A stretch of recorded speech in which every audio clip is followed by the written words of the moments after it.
Will the late weigh-in help Gervonta Davis destroy Ryan Garcia on fight night?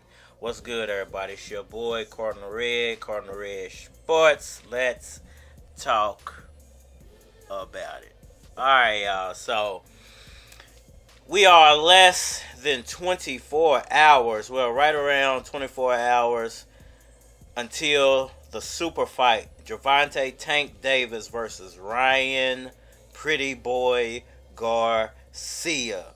This is the biggest fight of the year so far. It is going to set a precedent for all other fights for this year, I believe. And I think it's going to do some decent numbers on pay-per-view. But we're less than a day away, and people are still talking about the catch weight and saying that Gervonta Davis set Ryan Garcia up for a loss. And it's kind of funny because Ryan Garcia was definitely crying that the contract hadn't been signed, like a month before, a week before, 2 weeks before Gervonta actually signed the contract. And as soon as he signed the contract is when the whole catch weight issue arose on behalf of Ryan Garcia and his fan base. Now you would think, as much trouble as we had with the Earl Spence turns Crawford situation and the contract negotiation, that a guy like Ryan Garcia and his team, which consists of Showtime, Golden Boy, Oscar De Hoya, Bernard Hopkins, and a slew of the zone. Everybody's involved with this. So you would think at some point during all of that, he would have read the contract before he signed it. Oh, you think you too smart? Be a dude on the street, don't know much. You would have think he actually would have known that catchweight thing was in there before he actually signed the contract. But he's making it seem like they had no idea that catchweight was in there until they actually signed the contract. Now, maybe the first version that he signed wasn't the version with the catchweight in there. Perhaps the version that Gervonta actually signed had a special stipulation. But you would think that they would have already come out and said that they didn't sign the correct version of the or whatever. But if they signed the first version, then that would have been legally binding, so they would have had an out if there was a second version that got signed. So they can't say that because they would have already sued them and gotten out of the contract anyway. So there is no backdooring your way out of the fact that you signed the contract. This is business. Once you sign the contract, then you're kind of stuck with it unless there's a loophole to get you out of it. And believe me, once you get in business, then you are in the business of finding loopholes. And I think people wonder why, like, corporate America gets away with so much. It's because they have a whole host of lawyers to look into what are the loopholes to save them the most money so that they turn the highest profit. But when I look at Tank's team's actions throughout the whole promotion, do they really think this guy is ready? Catch weights and rehydration clauses, all of these small petty requirements points to a team that looks to protect their fighter. I really believe that Tank's team is worried he's going to lose. Nothing feels worse than your team not believing in you. We believe in Tank 1,000%. So when it comes to you, you have no room to talk about anything. We've been the A side in this situation, and that's how the A side carries itself. You've been asleep under the wheel for many, many years. I'm here, baby.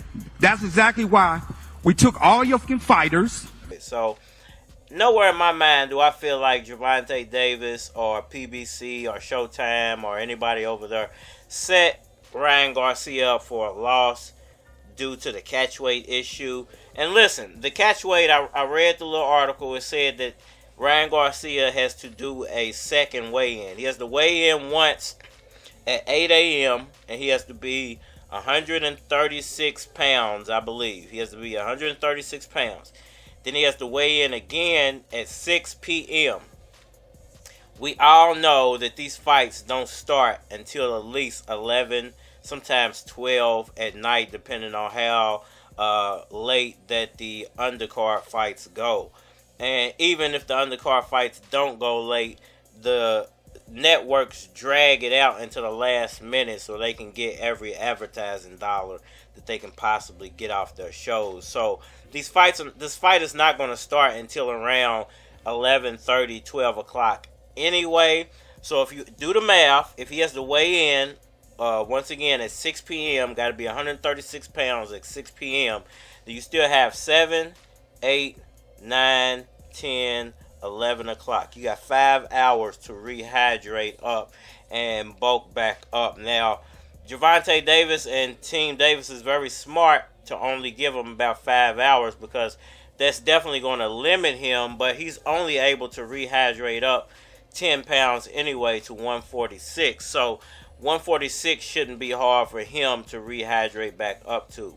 You know, they're going to be feeding him peanut butter and crackers and water after water after water for about 2-3 hours, and he'll most likely be up around 145, 146 by the time he fights anyway. So just one. I just need this one. Trust me. The left hook. I only need one too.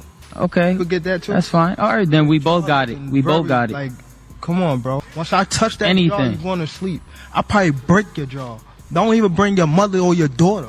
Don't bring them. I don't see where there should be an issue on Ryan Garcia's part. There should be no problem with him making, 146 pounds in 5 hours.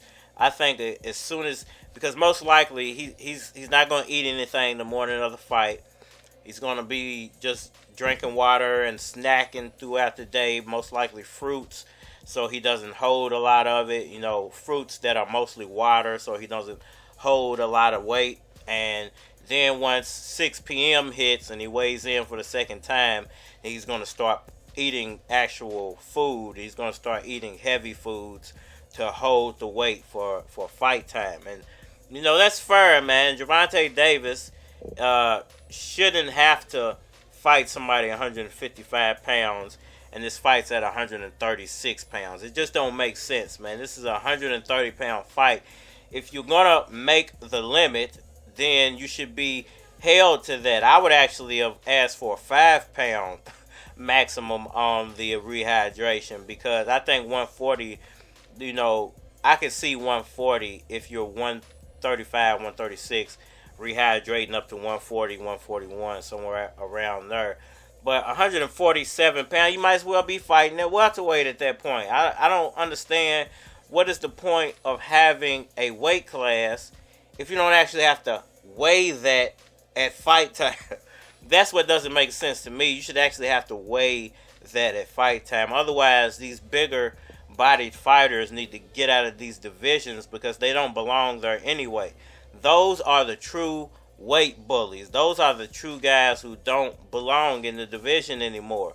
Not that they can't, fight in the division if they can make the weight. If you can truly make the weight, then you deserve to fight there. But if you can't truly make the weight, you need to be pushed out of the division, because you're hurting the division for the guys that are naturally around that weight and could be putting on better shows fighting guys that are naturally their size. But this is a true David and Goliath type of fight between Ryan and Gervonta. You got the little guy versus the big guy. You got the big mouth little guy versus the quiet type pretty boy giant. So there's definitely a duality within it, because you would think that Ryan would be the big mouth big guy and Gervonta would be the quiet little guy, but it's actually flipped right there.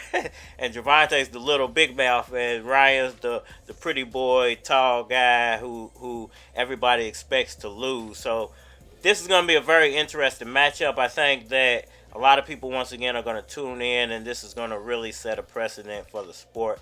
And I don't think the catchweight thing should be an issue, and nobody should use that as an excuse if they lose. that the catch weight was the reason they lost. If you got beat, you got beat.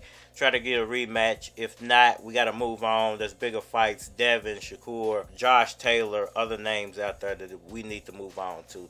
Y'all let me know what y'all think about all that down in the comment section below. Hit that like button for me.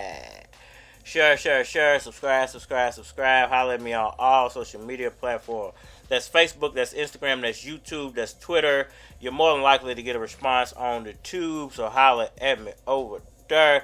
If you want to collabo, please hit my Gmail. It is flockofcards@gmail.com. And we are mad. Show me love when I'm on the block. I got songs for the chicks, songs for the thugs, songs for the radio, songs for the club. Can't forget the streets, I got a post up. Cops roll up, treat me like a soul drug. Throw me in the club, spend the night in jail, then you take me to the judge, acting like he got a grudge. I ain't tripping, just set a player free. They ain't even tripping, I just gotta pay a fee. Drop a little cheese, then I'm back on the street. Yeah, I ain't learned shit, still selling CDs. The whole world gon' know about me. Hit the grind, get money, what you know about keys, man, yo. To my Newburgh place, Middletown. To my Beach Terrace place. To my Village West place. Arcade. Show me love when I'm on your block. Cincinnati. Show me love when I'm on your block. Cashville. Show me love when I'm on your block. Loose keys on the grind and it's ready to pop. Show me love when I'm on your block. Hey yo, they copy my shit. Whether you and white player copy my shit. Never thought I'd make music for a profit, but look at me now. Everybody look at me smile, wave their hands and bow. Girl with the style, kill them with the sales pitch. Put them on your track, I guarantee you sales quick. I got vodka and ginger ale mix. I'm trying to get the mail, bitch. Loose key. Go hard.